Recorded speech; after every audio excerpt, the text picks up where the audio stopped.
Olá, meu amigo e amiga, estamos de volta com mais um Portal do José, nesse Brasil que você ajudou a salvar.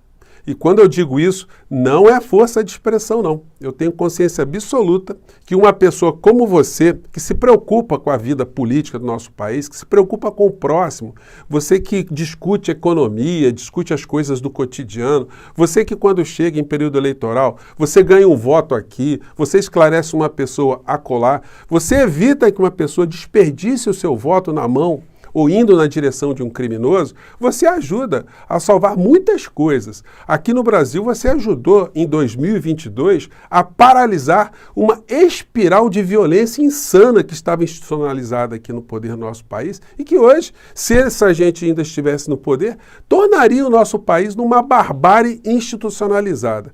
Hoje eu vou conversar com vocês sobre alguns acontecimentos que estão vindo à tona no dia de hoje, que comprovam tudo isso que eu estou dizendo para vocês, e vou falar também sobre outras situações que apontam que o futuro do inelegível está ficando cada vez mais complicado e que a prisão dele poderá se dar muito mais cedo do que a vã filosofia poderia imaginar. Bom, antes de conversar com vocês sobre essas situações todas, quero convidar você que ainda não está inscrito aqui no nosso portal e também não nos conhecer, para que você se inscreva aqui conosco, venha participar das nossas discussões e dê o seu joinha, o seu comentário e, se puder também, se inscreva aqui no nosso clube de membros. Você que é muito bem-vindo e muito bem-vinda.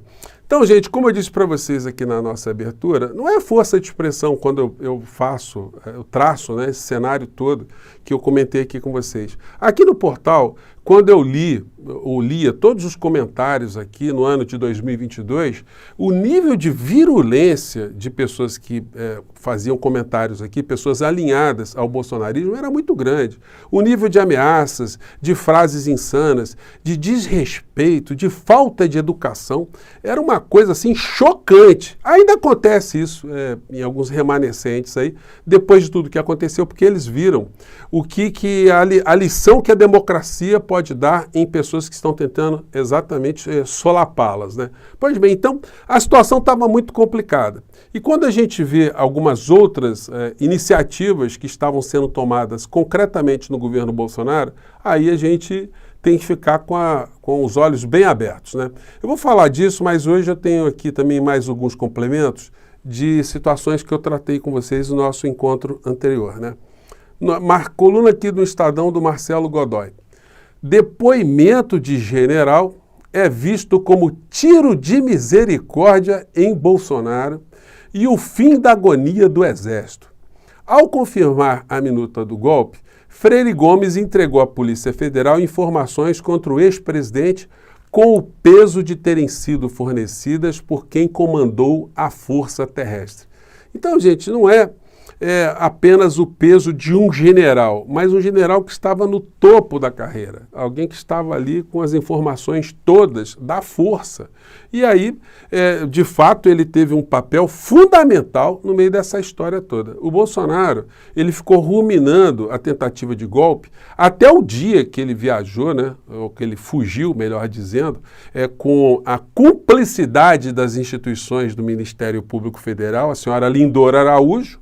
Ela não viu nada demais. Eu fiz 2 representações, agora terei que fazer uma representação contra a senhora Lindora Araújo por esse entendimento absolutamente fora das 4 linhas, né, como eles gostam tanto de dizer, né? Uma coisa absolutamente ilegal, o tipo de comportamento dela, que contribuiu para que o comportamento ilegal dele até agora não tivesse sido colocado também numa situação de prioridade de investigações também. Bom, mas as filas vão andar, a gente está aqui para ajudar que elas se movimentem, né? Mas a situação aqui do general, né, a situação é que coloca ali a palavra dele com peso diferenciado. Então, é por isso que a expressão aqui, tiro de misericórdia, não está saindo da cabeça do Marcelo Godoy, não. Esses setoristas, esses jornalistas especializados nessa área, né, eles escutam, vão conversando com as pessoas e, normalmente, né, quando você tem uma instituição tão grande quanto as Forças Armadas aqui no nosso país, você tem figuras ali dentro que têm uma racionalidade e que perceberam também o que é que estava acontecendo com o nosso país. O perigo que nós estávamos correndo com essa gente sem escrúpulos, com os piores das Forças Armadas, encastelados dentro de um poder, tentando colocar o nosso país rumo a uma ditadura. Então agora, o general que foi chamado de cagão pelo Braga Neto, ele está mostrando agora quem serão os cagões, porque nenhum deles, né, até agora assumiu nenhuma das suas posições. Todos eles são covardes, são venais, são corruptos, que foram para o governo Bolsonaro para se darem bem. E foi isso que aconteceu com quase todos eles, né, com raríssimas exceções. Todos eles conseguiram ali um penduricalho, colocar um parente aqui, um parente acolá, dobraram seus vencimentos, conseguiram mais vantagens, conseguiram mais poder. Agora a conta está chegando, né?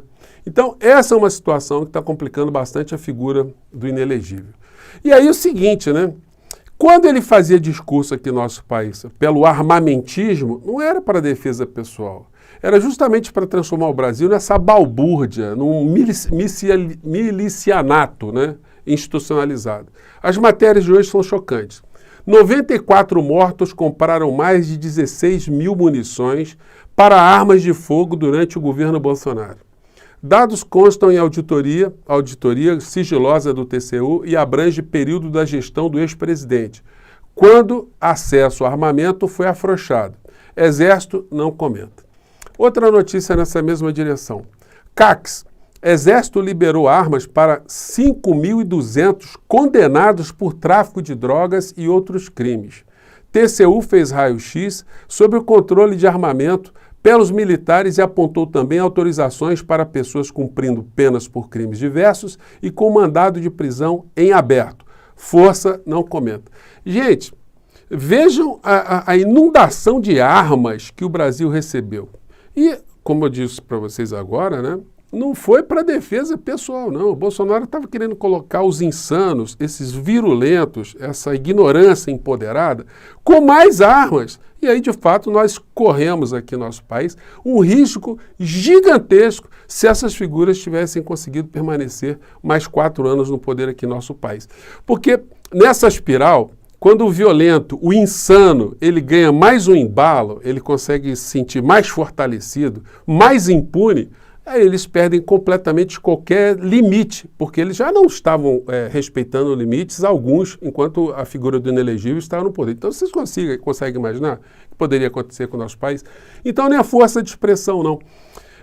Por mais que a gente tenha críticas hoje a uma série de medidas administrativas e econômicas do atual governo do presidente Lula, gente, não tem comparação com o que nós estamos vivendo hoje, com aquilo que nós poderíamos estar vivendo com essa gente no poder, né?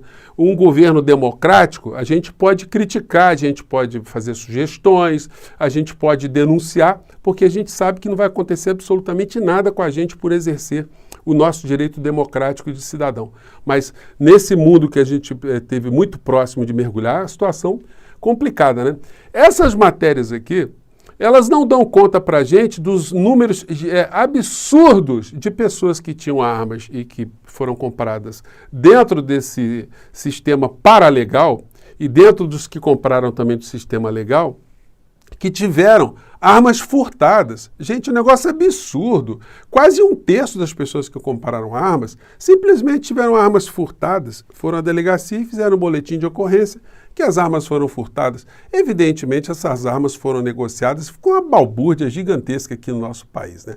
E aí você vai vendo que o propósito do Bolsonaro não era garantir ou fazer alguma ação no sentido de preservar a vida do indivíduo. Ele já estava mal intencionado. Ele estava querendo colocar essas pessoas da insanidade violenta como um exército auxiliar dele, dos interesses pessoais dele, dos interesses políticos dele e da Orcrim, que a gente está vendo agora se revelar com tantas denúncias e agora de generais, né?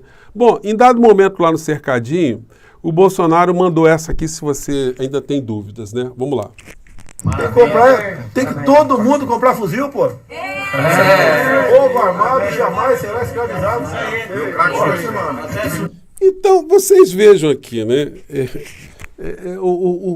Todo mundo tem que comprar fuzil, né? Então, quer dizer, aí os órgãos e os quadros que estavam no governo, na época de Bolsonaro, imprimiram essa filosofia, a flexibilização total. Vamos liberar arma para agradar o chefe, né? O chefe genocida. Ele já tinha ajudado a matar tantas pessoas no nosso país através do comportamento dele na época da pandemia. Por que não matar mais pessoas pela violência, né? Violência armada. E aí ele chegou a ponto de dizer esse tipo de situação aqui. Bolsonaro, Jesus não comprou pistola porque não tinha na época. E o mais triste é a gente ver pastor evangélico corroborando esse tipo de insanidade, né? Como se Jesus pudesse entrar em Roma, né? Roma antiga ali, com a AR-15, com armas, né? E dizendo com os apóstolos todos ali, armados também, dizendo não cristão bom é não cristão morto, né? Sei lá, uma coisa assim. Na cabeça do Bolsonaro, as coisas estavam dentro dessa normalidade. Então, por mais loucuras que a gente consiga dizer aqui, ainda serão menos loucas do que o que nós estávamos correndo o risco de sofrer aqui no nosso país, né? Então, gente, isso foi neutralizado. Ainda bem que nós estamos aqui cada vez mais vigilantes, cada vez mais atuantes, cada vez mais com pessoas reunidas aqui através do nosso portal, como você, e vamos continuar nessa linha, né? E assim que a gente conseguir varrer esse lixão todo para cadeia, para Papuda, para Colmeia, para Bangu 8, a gente vai ter mais espaço para respirar dentro de uma racionalidade, sem armas espalhadas por todos os lados e com mais palavras, né? Mais reflexões. É por isso que eu estou aqui. Gente, mais uma vez, muito obrigado mesmo. Eu fico por aqui e a gente se encontra no nosso próximo Portal do José. Tchau!